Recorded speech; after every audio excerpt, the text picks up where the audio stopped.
ওসমান হাদির পর এবার next target Hasnat Abdullah. Next target কাল্লাফাটা হাসনাত আব্দুল্লাহ। দেখেন, আমরা জানি এইসব টিকটকের মিষ্টি পোলাপান হাসনাত আব্দুল্লাহর কিছু করতে পারবে না, তবে এদের হত্যা করার ধুমকিটাকেও নরমালাইজ করা যাবে না, কারণ এই ছেলেটা অনুপ্রাণিত করতেছে অন্যান্য সন্ত্রাসীদেরকে। প্রশাসন কি করতেছে দেখেন, ইয়াং জেনারেশন আর কি জেনজি এম্পায়ারের দুইটা শক্তিশালী পিলার, ক্যাপ্টেন হাসনাত আব্দুল্লাহ এবং ওসমান হাদি ভাই। চাঁদাবাজি, মানুষ হত্যা, ধর্ষণ, চুরি, ডাকাতি, লেবাসধারী, ধর্ম ব্যবসা, গরিবকে ঠকানো, এই নোংরা সিস্টেমে ইনসাফের পরিবর্তন আনতে গিয়ে আজকে হাদি ভাইয়ের যে অবস্থা, আমি আমার আল্লাহর কাছে পৌঁছতে চাই। সে আগের মতো আমাদের মাঝে আসতে পারবে কিনা তাও আমরা জানি না। অন্যদিকে হাসনাত আব্দুল্লাহ ভাইকে অনলাইনে কিছু পোলাপানরা ধুমকি দেওয়া শুরু করে দিচ্ছে। প্রশাসন এদের এগেনস্টে স্টেপ নিচ্ছে না কেন?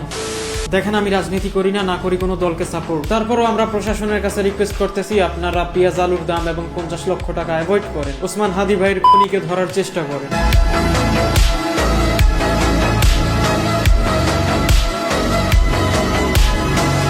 পহেলা বৈশাখের নামে এগুলা কি হচ্ছে? Does it better? ভাই এইটা বৈশাখ উদযাপন নাকি সাংবাদিক প্রমোশন? কেন? মানে ভাই এগুলা কি? কপালে টিপ দেওয়া আরো বেশি ভালো, তারা তো চায় পর্দা করুক। কপালে যতটুকু অংশ ঢেকে আছে ততটুকু তো পর্দা হচ্ছে, তাই না? টিপে যতটুকু অংশ ঢেকে আছে অতটুকু পর্দা হয়। তোর কপালে জুতার বাড়ি। দেখেন, দিনদার শাহবাড়ি আন্টি মাথায় টিপ দিয়ে বের হলেই পর্দা হয় যদি এই ধরনের মানসিকতা রাখবেন। হ্যাঁ। বিশ্বাস করেন আন্টি, তাহলে বোকাচুদির তালিকায় দ্বিতীয় স্থানে থাকবেন। এখন আপনাদের মনে অনেকেরই প্রশ্ন, তাহলে প্রথম স্থানে কে? হ্যাঁ। আরে ভাই, জানা কথাই তো, এই মহিলার পেটের ভবিষ্যৎ শাহবাগী মেয়ে।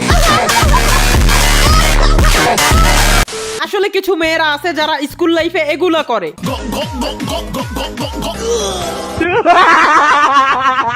এন্ড এই কিছু মেয়েরাই কলেজ লাইফে গিয়ে এইসব শুরু করে।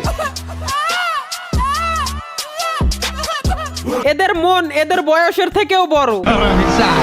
আমি তো ভাবতেছি এইসব ভিডিওস যখন এদের বাবা অথবা আব্বু দেখবে তখন তো এইটাই বলবে।